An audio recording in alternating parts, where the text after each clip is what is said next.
or welcome at Swadhiri Pathshala.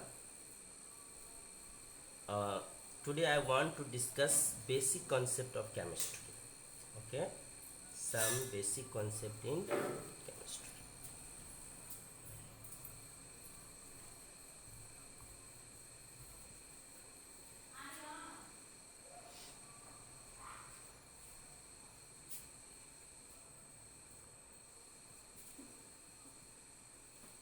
Chemistry. सो देखिए हम practically कुछ चीज़ों को समझना चाहते हैं, कंसेप्चुअली समझना चाहते हैं कि जैसे एक कंपाउंड जो है किससे बना हुआ है, कंपाउंड एटम से बना हुआ है और एटम का क्या कॉन्फ़िगरेशन होता है। तो सबसे पहले हम बात करेंगे यहाँ पे केमिस्ट्री को सीखने के लिए जो इसका सबसे बेसिक यूनिट है एटम। ओके, एटम जो है किसी एलिमेंट का स्मॉलेस्ट यूनिट है। एलिमेंट के स्मॉलेस्ट यूनिट को हम एटम कहते हैं, जो रिएक्शन में पार्टिसिपेट करते हैं। एक एटम के पास एक एलिमेंट का सारा प्रॉपर्टीज होता है, सारा केमिकल प्रॉपर्टीज होता है। एक एटम के केमिकल प्रॉपर्टी ही ओवरऑल जो है क्या होता है, एलिमेंट का केमिकल प्रॉपर्टी होता है। तो यदि एलिमेंट जैसे आप कहीं आयरन का टुकड़ा लेते, ओके, आयरन ये बहुत सारे टाइनी पार्टिकल से मिलके बना होता है। ये आपको समझना होगा पहले कि एक आयरन का जो टुकड़ा विजिबल है उसमें तो बहुत सारा एलिमेंट्स है। इवन ये जो हम इंक यहाँ पे जो एक डॉट लिए, इसके अंदर भी बहुत सारा मॉलिक्यूल्स हैं और उस मॉलिक्यूल्स के अंदर बहुत सारे एटम्स हैं। समझ रहे हो? तो केमिस्ट्री जो है वो डिपेंड करता है किस पे, एटम के प्रॉपर्टी पे। और एटम का खुद का प्रॉपर्टी किस पे डिपेंड करता है? तो देखो एटम किससे बना हुआ है, इलेक्ट्रॉन, प्रोटॉन एंड न्यूट्रॉन से। ओके, किससे बना हुआ है सना? इलेक्ट्रॉन, प्रोटॉन एंड न्यूट्रॉन से। और पता है जो ये सेंटर, ये जो एटम होता है ना, वो फुटबॉल जैसा होता है। कैसा होता है? फुटबॉल जैसा होता है, स्फेरिकल। खेलेगी। देखो इसके सेंटर को हम लोग कहते हैं न्यूक्लियस।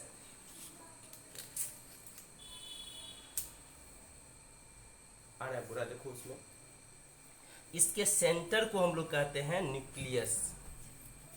इसको क्या कहते हैं हम लोग? न्यूक्लियस। और न्यूक्लियस के अंदर होता है क्या क्या जानते हो? Proton and neutron. जैसे आम में गुठली होता है ना, वैसे एकदम सेंटर में होता है इलेक्ट्रॉन, प्रोटॉन और न्यूट्रॉन। और एटम का सारा मास जो है प्रोटॉन और इलेक्ट्रॉन के मास के बराबर होता है ऑलमोस्ट। इलेक्ट्रॉन का मास, रिलेटिव मास 0 होता है। एंड इलेक्ट्रॉन जो है वो न्यूक्लियस के चारों ओर चक्कर लगाता है। ये हुआ स्टोरी ऑफ एटम। क्या पढ़े हम लोग? Story of an atom. Electrons जो है वो न्यूक्लियस के चारों ओर चक्कर लगाता है और न्यूक्लियस के चारों ओर जो चक्कर लगाता है, जो इसका ऑर्बिटल मॉडल जो है, हालांकि अब मॉडर्न कॉन्सेप्ट तो वेव मॉडल भी हैं, समझ रहे हो? तो यहाँ इसको हम लोग कहते हैं ऑर्बिट और सेल। ऑर्बिट और सेल। आज हम एटम के एक सिंपल मॉडल को समझेंगे जिससे मेरा केमिस्ट्री समझना आसान हो जाए। समझ रहे हो?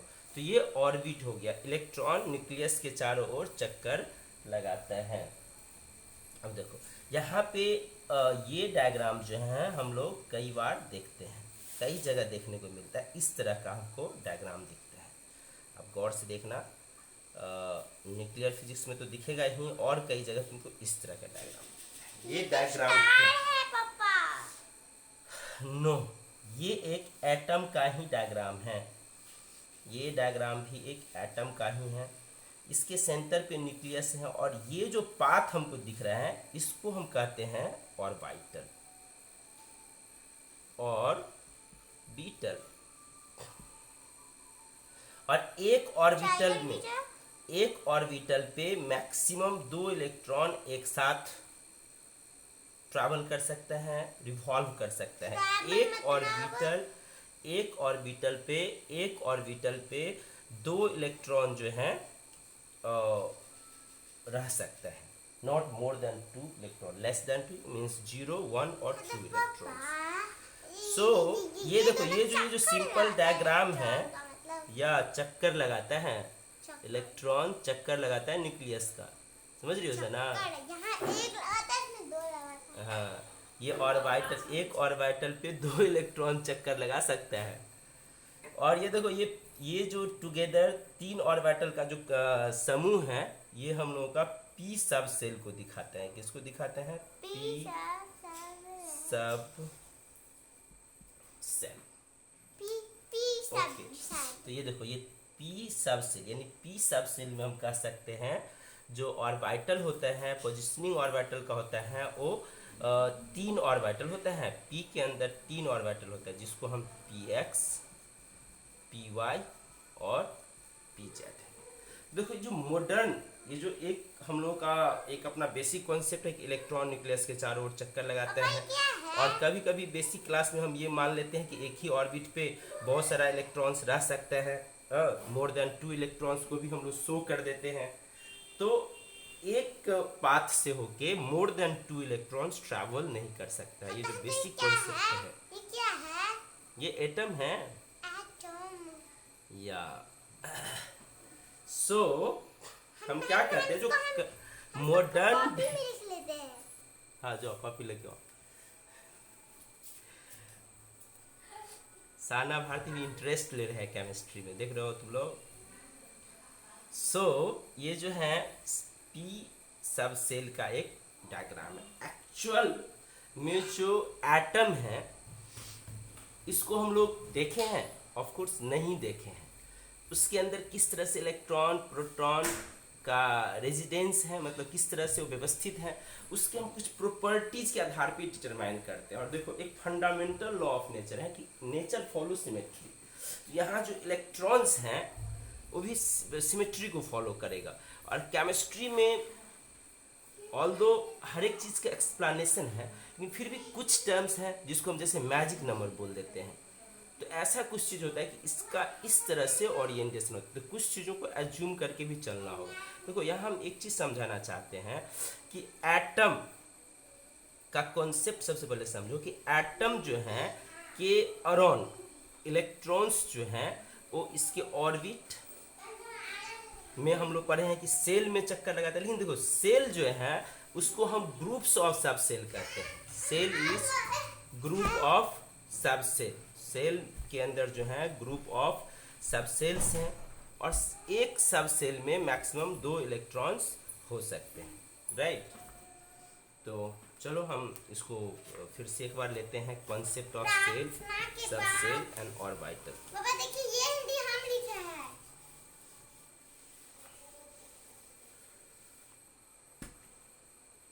ये हिंदी हम लिखे हैं। चलिए, तो देखो, यहाँ हम एक्चुअल में हमको आज आपको इलेक्ट्रॉनिक कॉन्फ़िगरेशन सिखाना है। इलेक्ट्रॉनिक कॉन्फ़िगरेशन सिखाना है। देखो, एलिमेंट का प्रॉपर्टी जो है वो प्रोटॉन और न्यूट्रॉन पे अभी आप निर्भर नहीं कर रहे हैं डायरेक्टली। ये आपको डिपेंड कर रहे हैं किस पे? ये इलेक्ट्रॉन्स पे। इलेक्ट्रॉन्स का भी ये नहीं कि ऐसे सर्कुलर पाथ होगा। हम यदि एक्यूरेट मॉडल ले तो ये हो गया हम लोग का क्या, सब सेल। इस तरह का पाथ को हम क्या कहते हैं? सब सेल। ये जो है ये तीनों ग्रुप हो गया आपका सब सेल, पी सब सेल है, और इसको हम कहते हैं orbital. P X, P Y, P Z. तुम छोड़ दो साला, फैन का स्विच हो जाओ।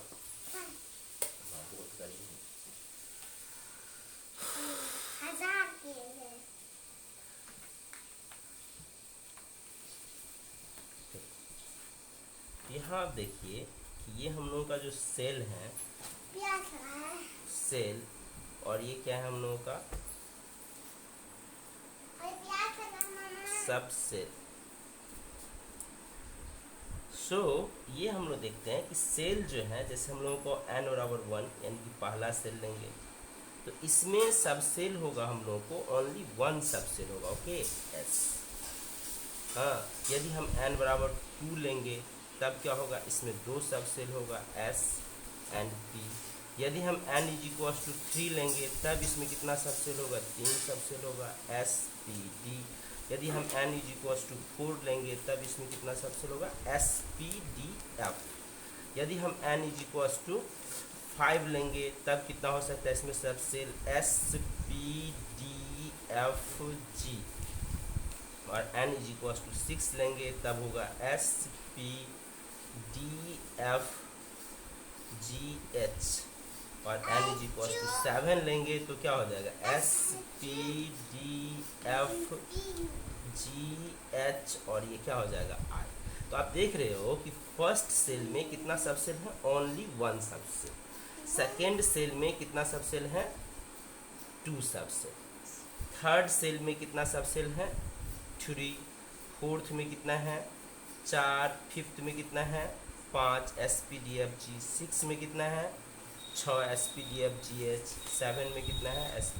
8 में कितना होगा, इस तरह से। लेकिन देखो अभी तक जो मेरे पास 118 एलिमेंट्स हैं, अभी तक जो मेरे पास 118 एलिमेंट्स हैं, इसको रिप्रेजेंट करने के लिए हमको 7 सेल्स का रिक्वायरमेंट होता है। कितने सेल्स का, 118 एलिमेंट्स पीरियोडिक टेबल में हम लोग मैक्सिमम भी पढ़ सकते हैं।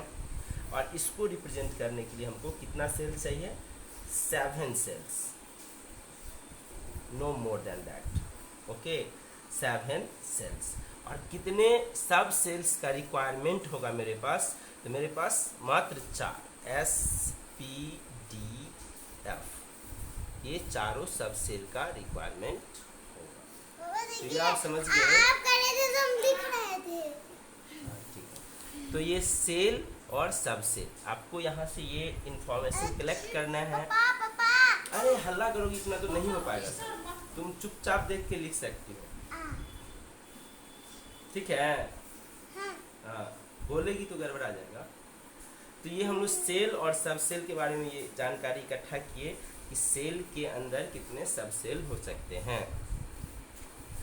देखो इसको कभी कभी K L M N O P Q इस सब से हम डिनोट कर सकते हैं। सेल को K L M N O P से डिनोट कर सकते हैं, ओके। नॉट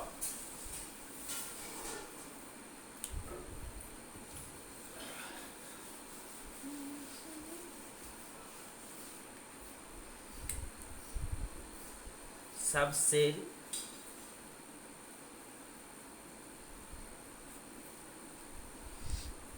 एंड ऑर्बिटल्स, सब सेल एंड ऑर्बिटल्स। सब सेल एंड ऑर्बिटल्स का कॉन्सेप्ट यदि हम लोग लेंगे तो क्या होगा, सन और मार्कर लेके आओ। Oh my God. यस, सब सेल एंड ऑर्बिटल्स का कंसेप्ट यदि हम लेंगे तो देखो ये सब सेल हम लोगों का हो सकता है S P D F G H और क्या हो सकता है I। तो देखो S सबसे एक्चुअल जो इलेक्ट्रॉन्स के पाथ को, पोजीशन को जो डिटरमाइन करते हैं वो हम लोग का क्या है अभी एस ये डिटरमाइन करेगा कि इलेक्ट्रॉन्स जो हैं किस तरह के पाथ को फॉलो करेगा, किस तरह की सिमेट्री को फॉलो करेगा। सो इलेक्ट्रॉन्स जो हैं यदि एस सब सेल हो तो यहाँ पे देखा जाता है कि स्फेरिकल इसका एक सरफेस होगा जहाँ पे इलेक्ट्रॉन्स के पाए जाने की संभावना मैक्सिमम होगी। और देखो सिंपली अभी हम इस तरह से समझते हैं कि एस सब सेल जो है, मान लो इसमें एक पाथ होगा और इस पे मैक्सिमम कितने इलेक्ट्रॉन्स हो सकते हैं, 2। इसमें हम कहते हैं इसको इस तरह से शो किया जाता है, जबकि ऑर्बिटल ऐसा कुछ नहीं। ऑर्बिटल तो पाथ है, मतलब इलेक्ट्रॉन के मूवमेंट का पाथ। तो इलेक्ट्रॉन के मूवमेंट का जो पाथ है वो कैसा होगा, ऐसा मान लो कि इस तरह का एक पाथ है, समझ रहे हो। और इसमें दो इलेक्ट्रॉन। अब देखो यहाँ पे क्या होता है कि ये दो इलेक्ट्रॉन जो है एक ऐसे रोटेट कर गया तो दूसरा ऐसे रोटेट कर गया, तो इसको जो है बुक्स में कैसे ऐसे बॉक्स में दिखाएगा। ओके, एक में तीर लगा देगा ऐसे और एक में लगा देगा ऐसे। अब तो इलेक्ट्रॉन तीर थोड़े है, ये तीर जो एरो जो है ये डायरेक्शन को डिनोट करते हैं। ये कहता है कि ऐसे घूमते हैं तो ये कहता है एक इलेक्ट्रॉन ऐसे। एक्चुअली में देखो जैसे अर्थ तुम जानते हो सूर्य के चारों ओर रोटेट करते हैं, अर्थ सूर्य के चारों ओर क्या करता है, रोटेट करते हैं, और वो स्पिन भी करता है। वैसा ही कुछ इलेक्ट्रॉन्स का स्टोरी है। यदि इलेक्ट्रॉन्स न्यूक्लियस के चारों ओर मूव कर रहे हैं तो वो स्पिन भी कर रहे हैं, वो स्पिन भी कर रहे हैं। और स्पिन जो है तो एक मान लो कि लेफ्ट टू राइट कर रहे हैं तो दूसरा राइट टू लेफ्ट कर रहे हैं। ये सब देखो, ये सब एज्यूम किया गया कि इलेक्ट्रॉन्स ऐसे रोटेट करते हैं और ऐसे रिवॉल्व करते हैं, और इससे ये हमको पता चलता है ये मैग्नेटिज्म, मैग्नेटिक प्रॉपर्टी जो है एटम का इसी स्पिनिंग इलेक्ट्रॉन्स पे डिपेंड करते हैं। समझ रहे हो? तो नेट मैग्नेटिक मोमेंट तुम पढ़ोगे आगे चल करके, नेट मैग्नेटिक मोमेंट को जीरो करने के लिए ऐसा बोला जाता है। तुमको अभी क्या याद रखना है कि एस सब सेल में ऑर्बिटल कितने हैं बताओ। एस सब सेल के अंदर यदि हमसे पूछो ऑर्बिटल कितने हैं तो एक, और इलेक्ट्रॉन्स कितने हैं, इलेक्ट्रॉन्स कितने हैं तो इस तरह से पी का यदि सिमेट्री देखा जाए तो ये पॉपुलर डायग्राम है, इस तरह का हम लोगों का सिमेट्री आता है। तो पी के लिए 3 ऑर्बिटल संभव है, 3 पाथ संभव है, और हर पाथ पे मैक्सिमम कितना इलेक्ट्रॉन्स रिवॉल्व कर सकते हैं 2। तो इस तरह से हम कह सकते हैं कि पी सब सेल में जो ऑर्बिटल होगा, जबकि देखो पाथ तो ऐसा होता है लेकिन ऑर्बिटल को ऐसे बॉक्स से डिनोट किया जाता है। ओके, तो यहाँ पे मैक्सिमम हो गया, इलेक्ट्रॉन्स हो गया 6, और ऑर्बिटल हो गया 3, और इलेक्ट्रॉन हो गया 6। देखो यहाँ गौर करना, ऑर्बिटल का नंबर्स जो हैं for symmetry odd number of यहाँ पे लिया जाता है। जैसे एस में एक ऑर्बिटल है, पी में 3 ऑर्बिटल हैं, डी में कितना ऑर्बिटल है, इस तरह से इसका पाथ कॉम्प्लेक्स होता जाएगा। तो डी में कितना ऑर्बिटल हो जाएगा बताओ 5, और इलेक्ट्रॉन कितना हो जाएगा 10। एफ में ऑर्बिटल कितना हो जाएगा 7, ओड नंबर 1 3 5 7, और इलेक्ट्रॉन कितना हो गया 7 दूना 14। इस तरह से हम जी में लेंगे ऑर्बिटल कितना ले लेंगे 9, तो इलेक्ट्रॉन कितना हो जाएगा 18। एच में ऑर्बिटल कितना ले लेंगे 11, तो इलेक्ट्रॉन कितना हो जाएगा 22। आई में ऑर्बिटल कितना हो जाएगा 13, इलेक्ट्रॉन कितना हो जाएगा 26। इस तरह की सिमेट्री को ये फॉलो करता है। देखो अभी तक तुम क्या सीखा कि ये जो इलेक्ट्रॉन्स हैं, इलेक्ट्रॉन्स को हम लोग मतलब एटम के प्रॉपर्टीज को अध्ययन करने के लिए हमको इलेक्ट्रॉन्स का डिस्ट्रीब्यूशन पता होना बहुत ज़रूरी है। उसके अंदर पर्टिकुलरली एटम का जो केमिकल प्रॉपर्टी है वो इलेक्ट्रॉन्स के डिस्ट्रीब्यूशन पे बहुत ज़्यादा निर्भर करते हो, और ख़ास करके तुम पीरियोडिक टेबल पढ़ोगे तो ये इलेक्ट्रॉन्स के डिस्ट्रीब्यूशन, और यही एसपीडीएफ यानी एसपीडीएफ में इलेक्ट्रॉन किस तरह से इंटर करते हैं, हाँ इसके आधार पे पीरियोडिक टेबल भी बना हुआ है, modern periodic table, long form of periodic table. तो ये जो एसपीडीएफ का कॉन्सेप्ट है, बेसिक कॉन्सेप्ट, ये आपको पता होना चाहिए। वैसे ये देखो एसपीडीएफ का यदि एडवांस कंसेप्ट लेके आओ तो ये सब वेव मैकेनिक्स का पार्ट हो जाता है। यहाँ पे वेव नेचर आ जाता है इलेक्ट्रॉन्स का। ये बड़ी बड़ी बातें हैं, हम उस पर नहीं उतना फोकस करेंगे। हम ये समझेंगे कि एटम में जो इलेक्ट्रॉन्स हैं वो किस में डिस्ट्रीब्यूटेड होता है बताओ। एटम में जो इलेक्ट्रॉन्स हैं वो किस में डिस्ट्रीब्यूटेड होगा, सेल में, सब सेल में एंड ऑर्बिटल में। Cell, sub shell and orbital में इलेक्ट्रॉन किस तरह से डिस्ट्रीब्यूटेड हैं उसको ही हम कहेंगे यहाँ पे इलेक्ट्रॉनिक कॉन्फ़िगरेशन। क्या कहेंगे इसको, इलेक्ट्रॉनिक कॉन्फ़िगरेशन। इलेक्ट्रॉनिक कॉन्फ़िगरेशन किसको कहेंगे, distribution of electron, distribution of electrons in different cell, subcell and orbitals is called electronic configuration, electronic configuration. So यहाँ पे हम किसको बोलेंगे इलेक्ट्रॉनिक कॉन्फ़िगरेशन? इलेक्ट्रॉनिक कॉन्फ़िगरेशन होगा distribution of electrons in different shell, sub shell, different shell, sub shell and orbitals is called electronic configuration. So electronic configuration क्या होता है? Distribution of electrons in different shell, sub shell and orbital is called electronic configuration. देखो electronic configuration के लिए हम लोग Aufbau principal use करते हैं। देखो ये 10th ग्रेड कह सकते हो, 10th प्लस ग्रेड कहने का मतलब ये पूरा 11th 12th भी नहीं हुआ, 11th 12th का बेसिक हुआ। 9th 10th में भी आप इन चीज़ों को अच्छे से समझ सकता था। तो हम लोग बेसिक कॉन्सेप्ट को समझने का प्रयास करते हैं और ये जो है आपको एक फाउंडेशन देगा। केमिस्ट्री जो आप पढ़ेंगे, जो फ्रेशर हो, जो अभी बच्चे जो 11th में जाने ही वाले हो, तो वो यदि ये वीडियो एक बार पूरा देखते हो तो इससे तुमको बेनिफिट हो सकता है। चलो, तो इसको हम क्या कहें? Electronic configuration. अब देखो इलेक्ट्रॉनिक कॉन्फ़िगरेशन के लिए तो देखो यहाँ पे अभी क्या क्या स्टोरी आ गया।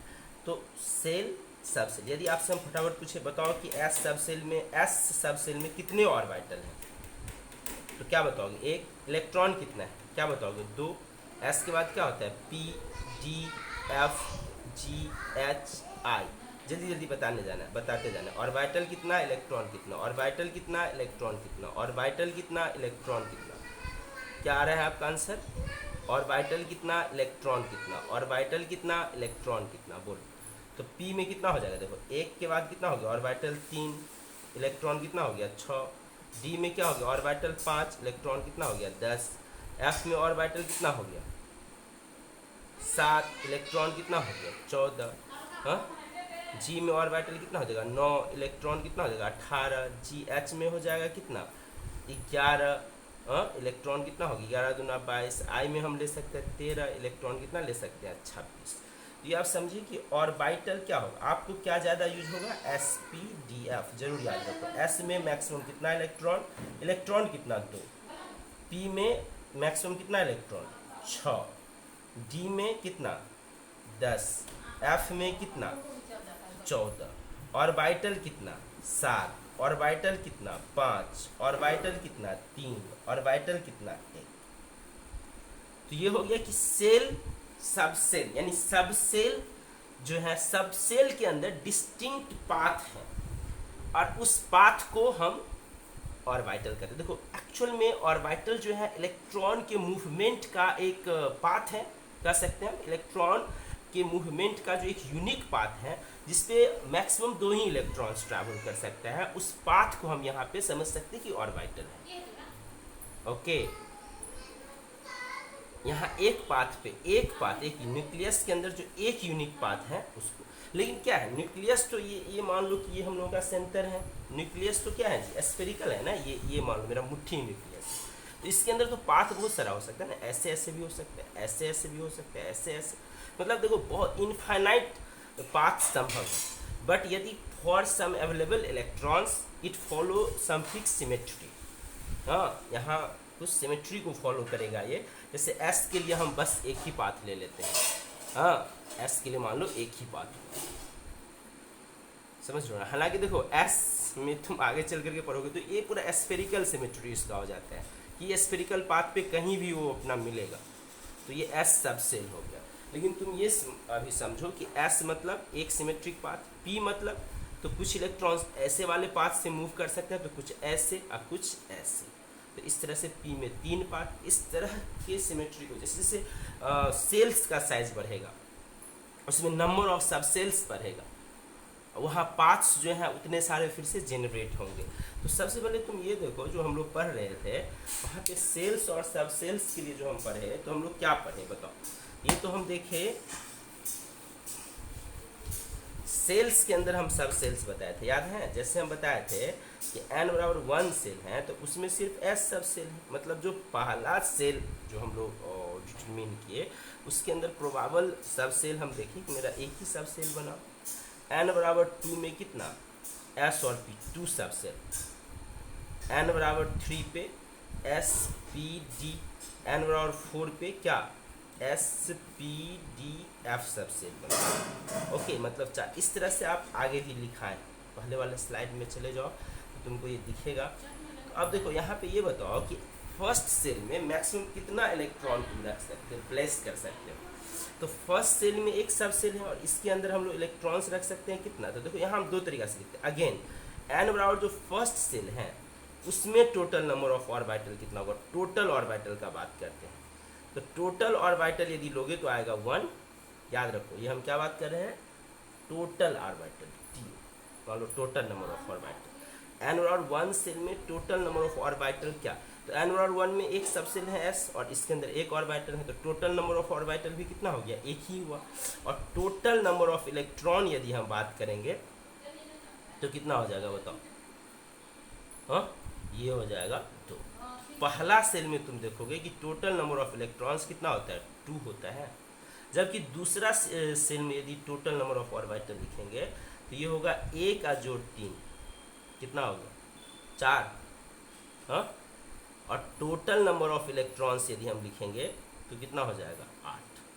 सो ये बहुत ही इंटरेस्टिंग चीज़ है कि n बराबर 2 सेल में टोटल नंबर ऑफ इलेक्ट्रॉन्स कितना होगा 8। इसको हम याद नहीं कर रहे हैं, इसको हम बेसिक कॉन्सेप्ट से समझ रहे हैं कि इसमें होगा ऑर्बिटल 1, इसमें 3 ऑर्बिटल, तो टोटल हो गया 4 ऑर्बिटल, तो इलेक्ट्रॉन होगा 8। इस तरह से तुम बात करो इसमें क्या होगा, तो इसमें ऑर्बिटल कितना हो जाएगा बताओ, TO, total number of orbital 1 3 और ये क्या होगा 5, 1 3 और क्या होगा 5, तो ये 3 1 4 4 और 5 कितना हो गया 9।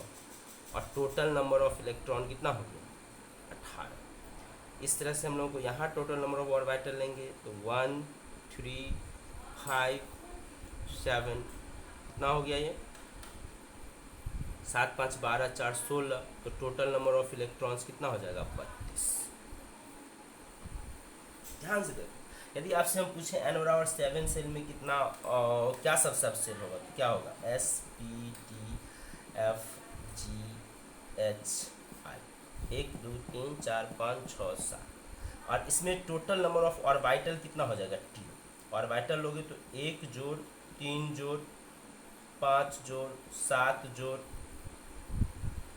9 जोड़ क्या हो जाएगा 11 जोड़ 13। अब इसको जोड़ोगे, देखो ये जोड़ बहुत आसान होता है। आप लोग यदि बच्चा क्लास में पढ़े हो तो आप यदि कितने ओड नंबर को कंटिन्यूसली ऐड कर रहे हो, यदि 2 ऐड नंबर को जोड़ोगे तो 2 का स्क्वायर हो जाएगा, 3 ऐड नंबर तो 3 का स्क्वायर, देखो हो जा रहा है। 4 का तो 4 मतलब 4 का यदि ऐड करो 4 5 तो 5 का स्क्वायर 6 6 का स्क्वायर 7 का स्क्वायर, यहाँ ऐड करो सिंपल एडिशन 49 होगा, कितना होगा 40। और इलेक्ट्रॉन्स यदि हम लेंगे टोटल नंबर ऑफ इलेक्ट्रॉन्स तो कितना हो जाएगा 49 इंटू 298 इलेक्ट्रॉन्स होगा। So total number of electrons, total number of orbitals, total number of orbitals in a shell क्या होता है n²। Total number of orbitals यदि पूछा जाए तो क्या होगा n²। और टोटल नंबर ऑफ इलेक्ट्रॉन्स यदि हम पूछा जाए इन अ सेल कितना हो सकता है, maximum number of electrons in a shell कितना हो सकता है, maximum number of electrons, maximum number of electrons in a shell क्या हो सकता है बताओ, ये हो जाएगा 2 गुने n²। क्यों, एक ऑर्बिटल में कितना इलेक्ट्रॉन हो सकता है 2। तो क्या ये आप सेल, सब सेल और ऑर्बिटल का बेसिक कॉन्सेप्ट को पकड़ पा रहे हैं।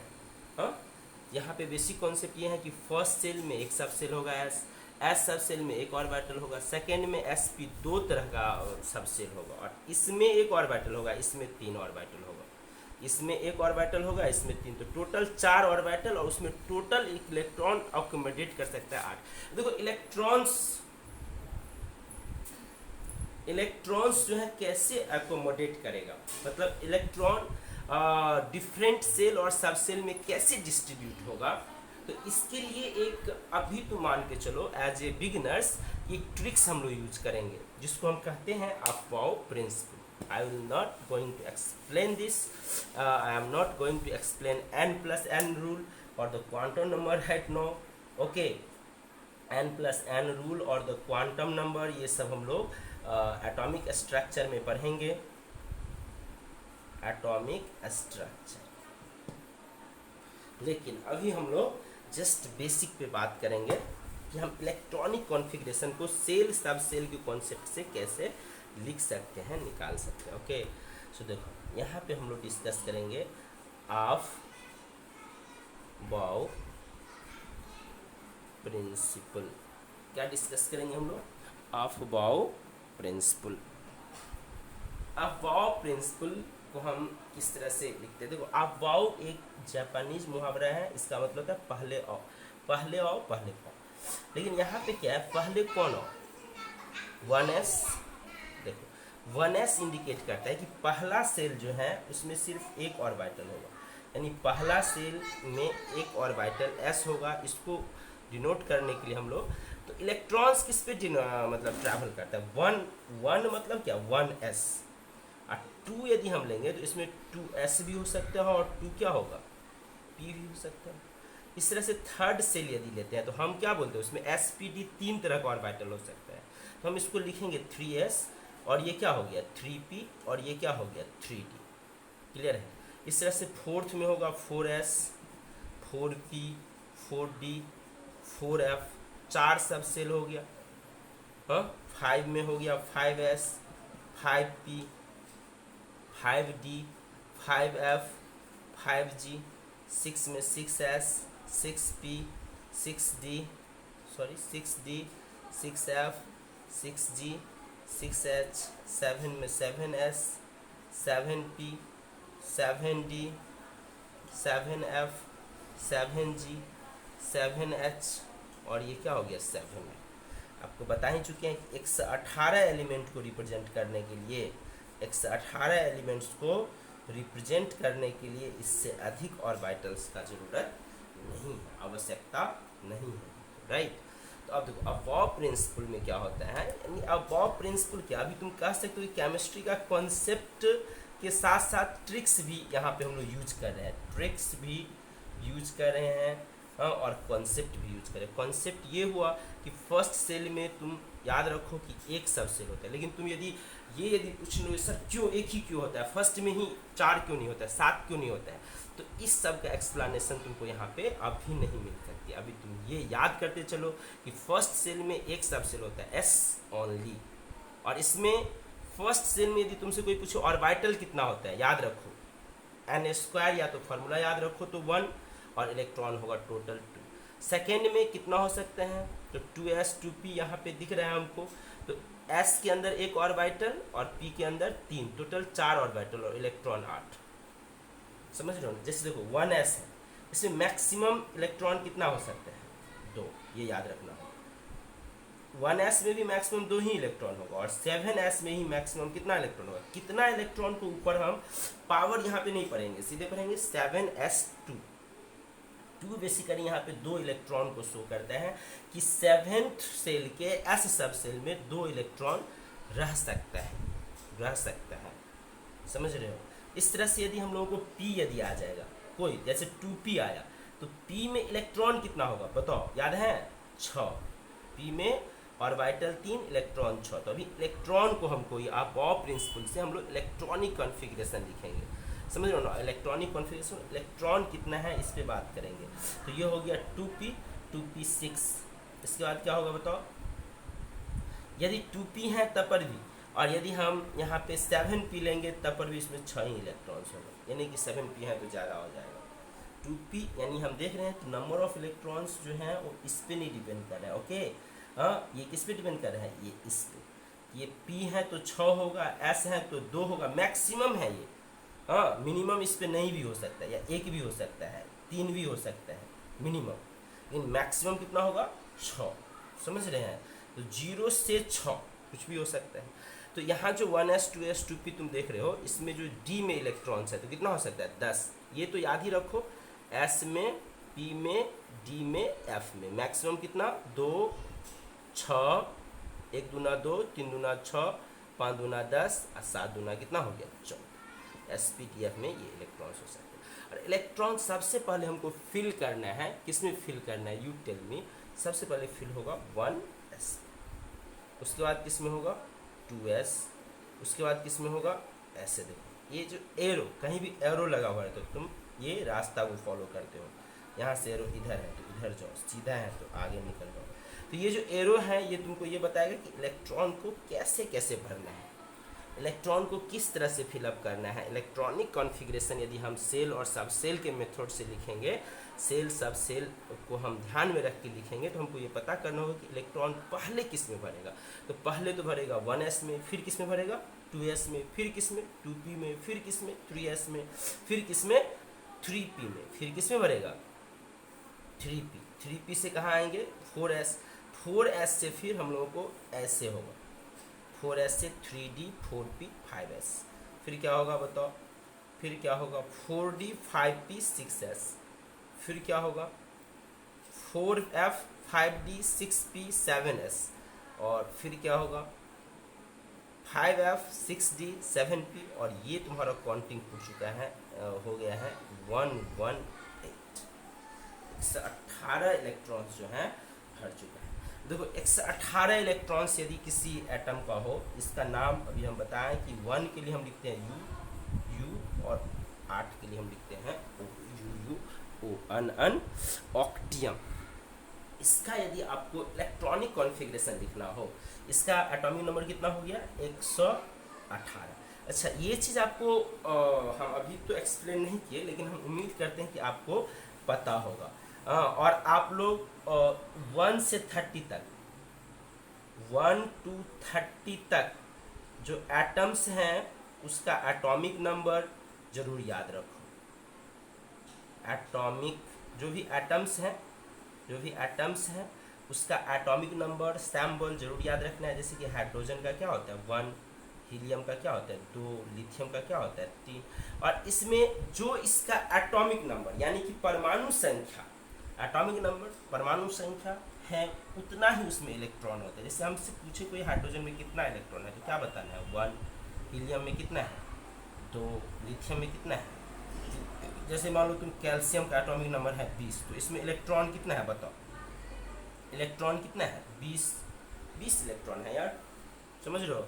नंबर ऑफ इलेक्ट्रॉन्स होगा 20। तो इस तरह से कोई एक एलिमेंट्स है जिसका एटॉमिक नंबर है 118, ओके। और इसमें इलेक्ट्रॉन्स को कैसे भरना है ये लास्ट है, अब बाकी जो भी हैं इससे पहले हैं, ओके। तो हम UUO के लिए इलेक्ट्रॉनिक कॉन्फ़िगरेशन लेके आते हैं, समझ रहे हो। इसको थोड़ा सा ध्यान से देखो। तो देखो हम लोग क्या करते हैं, बस एरो को फॉलो करते हुए लिखते चले जाते हैं इलेक्ट्रॉनिक कॉन्फ़िगरेशन। तो देखो एरो में क्या है, पहला सेल जो है 1s, और 1s में हम लोग जानते हैं कि मैक्सिमम इलेक्ट्रॉन हो सकता है 2, तो इलेक्ट्रॉन को ऊपर लिखते चले जाएंगे। इस तरह से आगे लिखते चलो। 1s के बाद क्या होगा 2s 2p 6, 3s 2 3p 6, 4s 2, 4s के बाद 3d 10, 3d के बाद 4p 6, 4p के बाद 5s 2, 5s के बाद 4d 10, 4d के बाद 4t के बाद 5p 6, 5p के बाद 6s 2, 6s के बाद 4f 14, 4f के बाद 5d 10, 5d के बाद 6p 6, 6p 6 के बाद 7s 2, 7s 2 के बाद 5f 14, 5f 14 के बाद 6d 10, 6d 10 के बाद 7p 6। ये कॉन्फ़िगरेशन हो गया 118 का। और इसको मिटाते चलो तो तुम्हारा बाकी का भी मिलता चला जाएगा। जैसे इसमें से इसको मिटा दो और 10 माइनस हो जाएगा, 108 का होगा। हाँ, इसको फिर माइनस कर दो तो 108 में से 10 माइनस हो जाएगा। अब समझ रहे हो हम क्या कहते हैं। तो 5f के बाद क्या था 6d 10, और ये होगा 7p 7p6। ये किसका है? UUO। अब UUO क्या है इसके बारे में आपको हम बताएंगे, जब PT बताएंगे, पीरियोडिक टेबल थोड़ा सा हम बेसिक इंट्रोड्यूस करेंगे, तब ये चीज़ आपको बताया जा सकता है कि UUO क्या है। ओके, तो ये इलेक्ट्रॉनिक कॉन्फ़िगरेशन जो है हम इसी 1s 2s के आधार पे लिखते हैं। जब भी आपको इलेक्ट्रॉनिक कॉन्फ़िगरेशन सेल और सब सेल के फॉर्म में लिखना हो तो फटाक से ये टेबल बना लेंगे, ज़्यादा नहीं तो छोटा सा इतना बड़ा भी बना लोगे। हाँ, यदि हम लोगों को मान लो 30 तक के लिखना है, 30 तक के एलिमेंट्स का एटॉमिक नंबर्स हमको इलेक्ट्रॉनिक कॉन्फ़िगरेशन लिखना है, हाँ, तो हम लोग छोटा सा इधर फटाक से ढंग से बना लेंगे। 1s 2s 2p 3s 3p 3d 4s 4p 4d 4f। Electron कैसे भरेगा? तिरछा तिरछा तीर ले लेंगे। देखो इसमें हमको 36 तक हम लोग इस एरो से काम चला लेंगे। ओके, जैसे हम लोग को इलेक्ट्रॉनिक कॉन्फ़िगरेशन लिखना हो हाइड्रोजन का, राइट, हाइड्रोजन, तो हाइड्रोजन का एटॉमिक नंबर कितना होता है? 1। हाइड्रोजन का एटॉमिक नंबर कितना होता है? 1। मान लो हम इसको ऐसे लिख 1, क्योंकि स्पेशल सिंबल में तुम ऐसे भी लिख सकते हो, ये एटॉमिक नंबर ऐसे। तो हाइड्रोजन में का इलेक्ट्रॉनिक कॉन्फ़िगरेशन क्या होगा? 1s। अब देखो 1s, s में हो सकता है 2, लेकिन अभी 2 इलेक्ट्रॉन यहाँ है नहीं है, यहाँ एटॉमिक नंबर 1 है तो इलेक्ट्रॉन भी 1 ही है, इसीलिए यहाँ 2 नहीं है, यहाँ पे क्या होगा? 1 क्या है यहाँ पे? इलेक्ट्रॉन। ओके, इस तरह से हाइड्रोजन के बाद क्या है? मान लो हीलियम है, तो हीलियम का एटॉमिक नंबर कितना होता है? 2। तो 2 है तो इसमें इलेक्ट्रॉन्स कितना हो जाएगा? 2, और ये कितना हो जाएगा? s, और ये हो जाएगा कितना? हाँ, तो 1s1, ये हो गया 2s2। ओके, इस तरह से मान लो कि हम लोगों को लिथियम दिया हुआ है, ये है 3, हाँ, तो 3 का मतलब क्या हो जाएगा बताओ? ये हो गया 3, अरे यार कहाँ भटक गया, 1s1, और ये क्या होगा? 1s। अभी 1s, पहले कोई भी एलिमेंट्स हो हम शुरू कहाँ से करेंगे? 1s से, तो ये 1s1, लेकिन हीलियम में 2 इलेक्ट्रॉन है तो 1s क्या हो गया? 2। इस तरह से लिथियम में क्या होगा बताओ?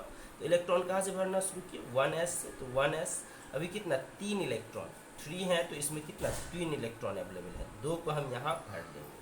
अब बचेगा हमको 2s, तो 2s में बच गया 1 इलेक्ट्रॉन, तो यहाँ लिखेंगे 2s1।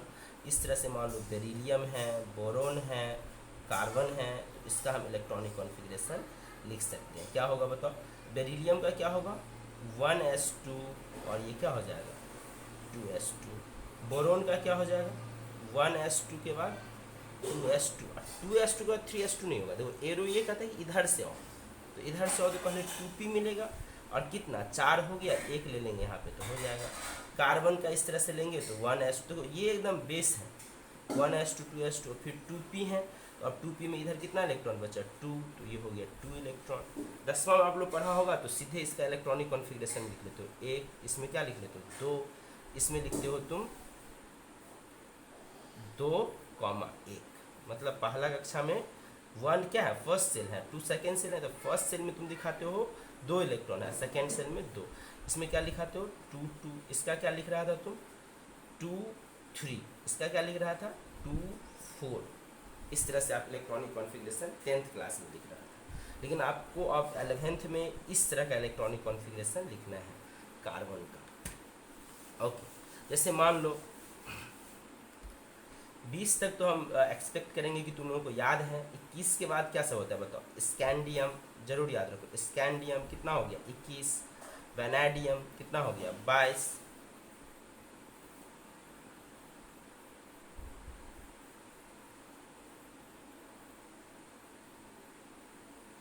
स्कैंडियम, टाइटेनियम, विनेडियम, समझ रहे हो? हाँ, स्कैंडियम, टाइटेनियम, विनेडियम और क्रोमियम। इसके बाद क्या होता है?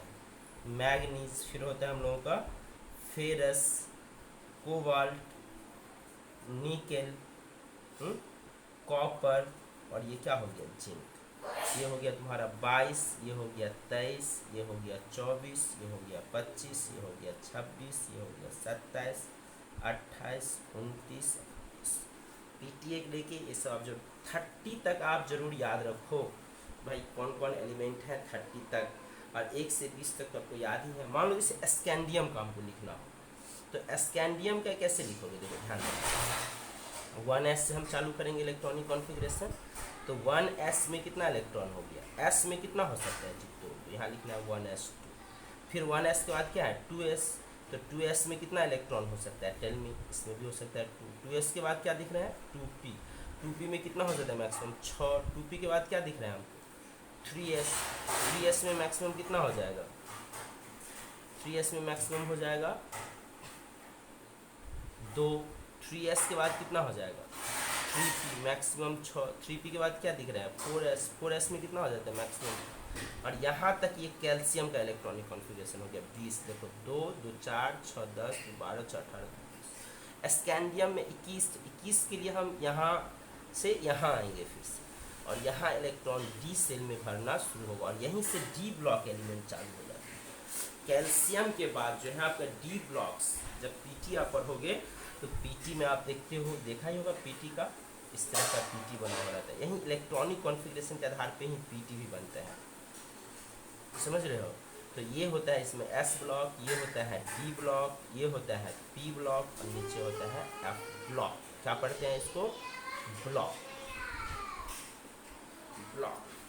तो P block, D block, S block. तो स्कैंडियम से चालू हो जाता है डी ब्लॉक एलिमेंट, और अभी स्कैंडियम के लिए यहाँ इलेक्ट्रॉन्स इसमें भरेगा कितना, हाँ 1। स्कैंडियम के बाद होता है हमको टाइटेनियम, टाइटेनियम का कितना होता है 22, टाइटेनियम कितना होता है 22। तो कहाँ चेंज होगा, देखो ये इलेक्ट्रॉन में अभी यहाँ पे 10 तक इलेक्ट्रॉन आना है, यहाँ से यहाँ तक यदि तुम लिखोगे तो बस डी का इलेक्ट्रॉन्स जो है बढ़ाते चले जाएंगे। तो इसमें देखो यहाँ तक तो हम लिख लेंगे, कहाँ तक, यहाँ तक, क्लियर है। और यहाँ लिख लेंगे हम लोग 3d2, यहाँ टाइटेनियम हो गया। इस तरह से विनाइडियम भी हम लिख सकते हैं, यहाँ पे 3d कितना हो जाएगा 3। क्रोमियम जब हम लिखेंगे तो यहाँ एक लॉजिक यूज होता है, ये तुम आगे चल करके पढ़ो। यहाँ एक चीज़ तुम समझो, देखो नेचर फॉलो सिमेट्री, नेचर किसको फॉलो करता है, सिमेट्री। तो सिमेट्री का मतलब होता है कि यहाँ देखो, यहाँ पे एक्चुअल कॉन्फ़िगरेशन यहाँ लास्ट का 2 हम लिखते हैं, तो 4s2 और 3d4 हम लोग लिखते अभी तक का जो रूल था। लेकिन तुम ये समझो कि ये जो है यहाँ एक एक्सेप्शनल को फॉलो करता है, यानी एक्सेप्शन है यहाँ पे, और यहाँ एक सिमेट्री को फॉलो करता है। ये सिमेट्री क्या होता है कि डी में 4, डी में आप जानते हो डी में ऑर्बिटल कितना होता है 5, डी में ऑर्बिटल कितना होता है 1 2 3 4 5, समझ रहे हो। तो ये मतलब देखा गया कि यदि इसको हम सिमेट्री, इसमें 4 इलेक्ट्रॉन है तो ये सिमेट्री नहीं है, और 5 इलेक्ट्रॉन हो जाए तो ये सिमेट्रिक हो जाएगा, 5 इलेक्ट्रॉन हो जाए तो ये सिमेट्रिक हो जाएगा। और इस तरह का कॉन्फ़िगरेशन जो है को स्टेबल माना गया। ये स्टेबल क्या होता है, सब लंबा चौड़ा डिस्कशन है, हाँ केमिस्ट्री में इन चीज़ों का बहुत ज़्यादा यूज होगा कि स्टेबिलिटी गेन करना है। हाँ एक्चुअल में केमिस्ट्री में जो भी रिएक्शन होता है, फिनोमेना होती हैं, वो स्टेबिलिटी गेन करने के लिए होती है। स्टेबिलिटी समझ रहे हो ना, स्टेबिलिटी मतलब क्या, स्थिरता, हाँ मतलब समझ रहे हो। स्टेबिलिटी, स्टेबिलिटी यदि आ जाए एटम में तब जा करके हो। तो इसका जो है एक्सेप्शनल इलेक्ट्रॉनिक कॉन्फ़िगरेशन है। तो देखो ये क्या होता है, इसमें एक एक इलेक्ट्रॉन्स यदि सब ऑर्बिटल में हो या 2 इलेक्ट्रॉन हो जाए तो ये मोर स्टेबल होता है। सो फॉर गेनिंग स्टेबिलिटी इसका इलेक्ट्रॉनिक कॉन्फ़िगरेशन हो जाता है 4s1 3d कितना हो गया 5। बाकी फिर से यहाँ पे लो, फिर से तुम्हारा इसमें तो ऑलरेडी डी में 5 होगा तो कोई दिक्कत ही नहीं है।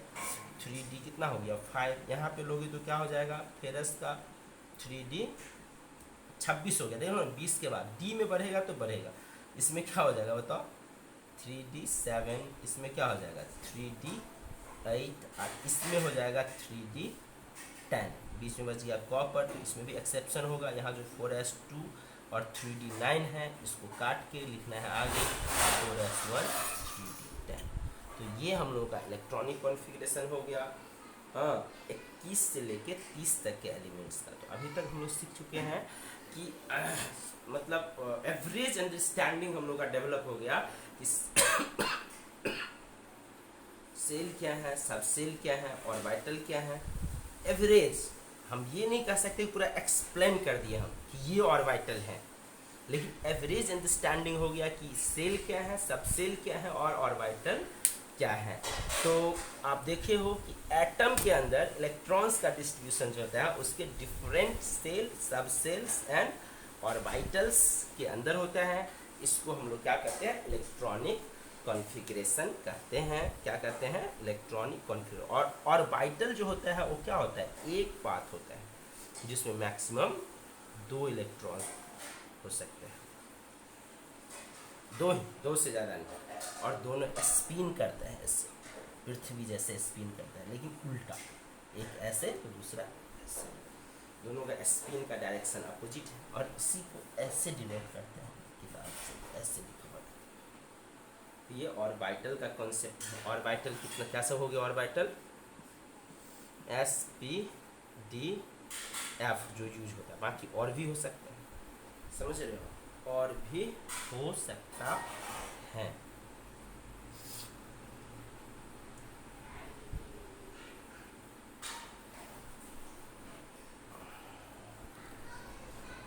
चलो इस लेक्चर को हम इलेक्ट्रॉनिक कॉन्फ़िगरेशन तक ही रखते हैं, और इसके बाद जो है हम लोग आगे जो है इसी से स्टार्ट करके पीटी की तरफ बढ़ेंगे। पीरियोडिक टेबल को हम लोग फिर से एक बार एक्सप्लेन कर लेंगे कैसे। Okay, thank you.